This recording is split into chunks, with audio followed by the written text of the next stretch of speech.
A trade has been completed in the NBA. OG Anunoby is a New York Knick.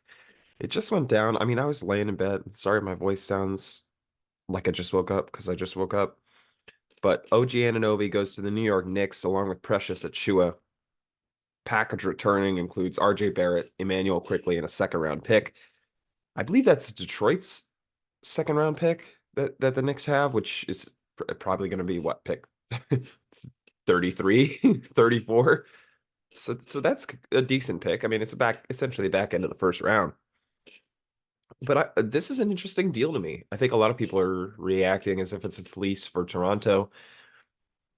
And in the simple point that OG Anunoby is an expiring deal, maybe it is. But you have to assume the Knicks are either going to sign and trade and get something of good value, or they're going to extend him in the long term. OG Anunoby, from a basketball perspective, I think makes a lot of sense for the Knicks. And even though giving up a young guy like Immanuel Quickley hurts, uh, the swap for OG Anunoby for RJ Barrett's a huge upgrade.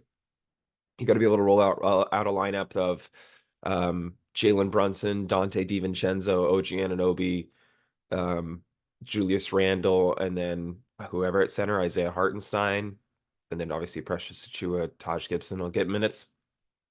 Jericho Sims maybe will get minutes at the big, and I think that's a very interesting lineup. You have good spacing. You have really four strong defensive guys.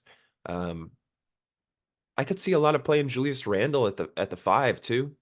A little small ball lineup because OG Anunoby's big for a three.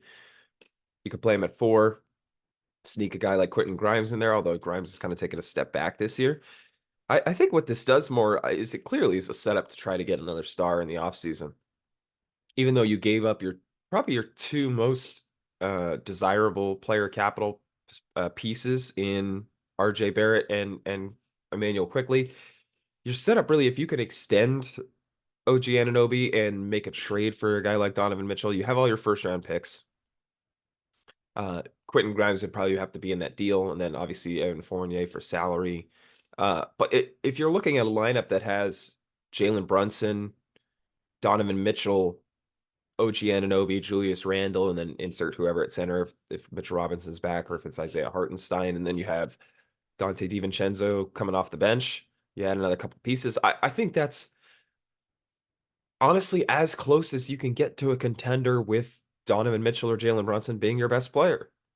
There's been a lot of talk about Jalen Brunson not being a 1A. I think on the surface level, that's true because not a lot of players have, not a lot of teams have, several players of Jalen Brunson's caliber. But in my opinion, best player in your team only has to be an all-star to win a championship if you have enough talent behind them. If you have five all-stars, I think you're a contender. It doesn't matter if one of them's not LeBron James, right? It doesn't matter if the best one's too small, like Becky Hammond said. So I agree with the premise overall. I don't think it's an absolute truth. And in the case of this, if we're talking about bringing in Donovan Mitchell next summer from Cleveland, I don't hate this deal. I think OG Anunoby is the perfect guy to play alongside a backcourt of Jalen Brunson and Donovan Mitchell. That being said, on the surface of a half a year for OG Anunoby for RJ Barrett, Immanuel Quickley, and essentially the 33rd overall pick, it's a little bit of an overpay, but it's fair. And I like the return for the Raptors. You get a guy in Immanuel Quickley who's in six man of the year conversations year after year. I believe he finished second in that voting last year. He'll start for them. RJ Barrett will start for them. I assume they run out a lineup of Immanuel Quickley, RJ Barrett, Scotty Barnes, Pascal Siakam, and Jakob Poeltl at the center. I mean, Scotty Barnes is really running point forward at this point, so you could even think of it as Scotty Barnes at the one, Immanuel Quickley at the two, RJ Barrett at the three, Pascal Siakam at the four, Jakob Poeltl at the five. I think it gives them more diversity.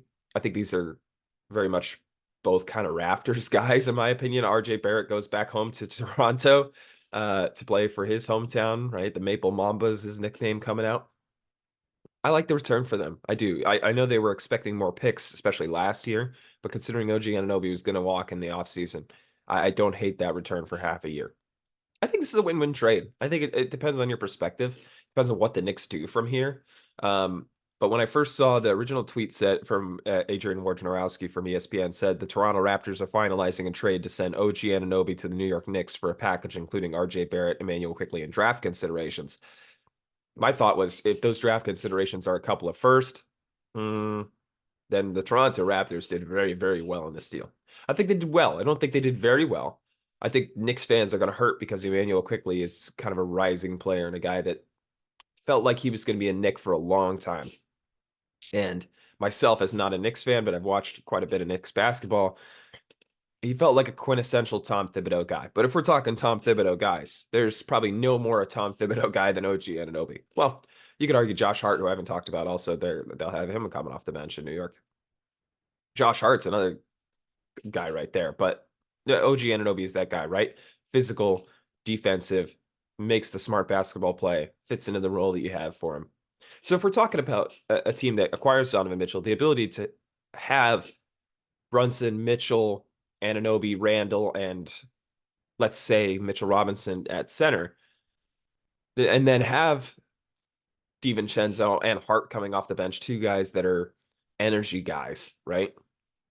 Even though I like starting DiVincenzo with their current team because I think he's a better player than Quentin Grimes, I also like having two energy guys off the bench to really zap the opposing team's bench, especially if bring him in early and zap the starters on the back end of the rotation. And then you also have Isaiah Hartenstein coming off the bench. I don't know what Precious Achiuwa's contract situation is like, but I assume if you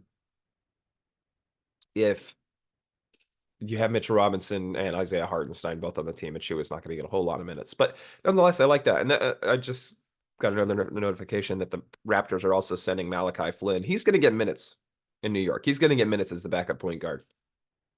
So now you have a guard rotation that consists of Jalen Brunson, Dante DiVincenzo, Quentin Grimes, and Malachi Flynn. And then you got a front court rotation that consists of OG Anunoby, Julius Randle, Josh Hart, Isaiah Hartenstein, maybe Jericho Sims, Precious Achiuwa. I don't hate it. Maybe Precious Achiuwa might be out of the rotation, depending on how they feel about Taj Gibson and such. I don't hate it. I don't hate it for the Knicks. I don't love it for the Knicks, unless this move is a series of moves that ends up with getting Donovan Mitchell. But I don't hate it for the Knicks. And I like it for the Raptors a lot.